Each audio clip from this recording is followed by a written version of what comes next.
সরকারের সদিচ্ছার এবং চেষ্টার কোনো ত্রুটি নাই, কিন্তু যে জড়তা প্রশাসনে রয়েছে, সৃষ্টি হয়েছে গত একটা বেশ দীর্ঘ সময়কাল ধরে, সেটা ভেঙে বেরিয়ে আসতে আরও কিছু সময় লাগবে। এবং এই সরকারের সময়ে বেশ কিছু জিনিস কেটেছে, আরও জিনিস কাটবে, আরও সংশোধন হতে হবে। তো আপনার কাঠামোগত সংশোধন প্রয়োজন হয়ে গেছে যুগের পরিবর্তনের কারণে, টেকনোলজির পরিবর্তনের কারণে। মন মানসিকতার পরিবর্তনটা খুব বেশি রকম আনতে হবে মানুষের মধ্যে, বিশেষ করে যারা প্রশাসনের ভিতরে। প্রশাসন বলতে এখানে কিন্তু সবই, পুরো সিভিল সার্ভিসের কথাই বলছি আমি, যারা নাগরিককে সেবা দিয়ে থাকে বিভিন্ন ক্ষেত্রে, তাদের প্রত্যেকের ক্ষেত্রে। এইটা এখন এতদিন যতটুকু নিরাপদ ছিলেন ততটুকু নিরাপদ আছেন। বাংলাদেশে আমার স্ট্যাটিস্টিক্স বলে যে খুনের পরিমাণ অনেক কমে গেছে, আগে যা হতো তার থেকে অনেক কমে গেছে। এখন কি প্রভাব ফেলবে না এটা বলা খুব মুসিবত। আমার কে মারা গেল তার উপর নির্ভর করে, তাই না? এই এটা আর আবার কিছু বলার নেই।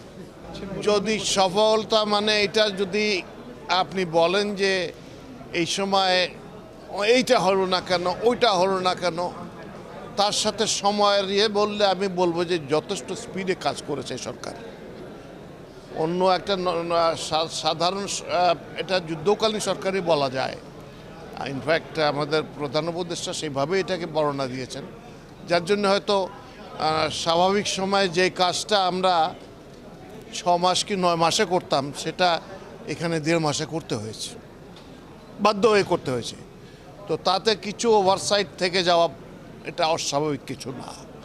বিশেষত যেখানে আমাদের দেশে, আমাদের পাকিস্তান এবং ভারতে যেখানে ব্যুরোক্রেসিটা স্ট্রং রয়েছে, আমাদের ব্যুরোক্রেসির মধ্যে অনেক দুর্বলতা ঢুকে গেছে গত বিপুল সময়ের, মানে এই যে প্রায় 15-16 বছরের যে শাসনকাল গেছে, সেই সময় এটা তো যখনই কেন আমরা স্বৈরতন্ত্রের বিরুদ্ধে সবাই জনগণ, এর কারণ হলো স্বৈরতন্ত্র নির্ভর করে মানুষের উপরে না, জনগণের ভোটের উপরে না। তাদের হিসাবটা থাকে অন্যভাবে, যে যারা আছে ক্ষমতায় টিকে রাখবে আমাকে, তাদেরকে তোষণ করলেই চলে। তো তার অংশ এই 4টা যে বিভাগ আছে সরকারের, যার চতুর্থ না আপনারা সহ সবাই আমরা এটার সাথে জড়িত।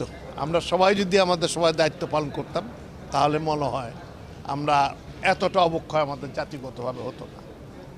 যে জনগণের সেবার 1 নম্বর রেসপন্স 100% সফল হয় যেটাতে।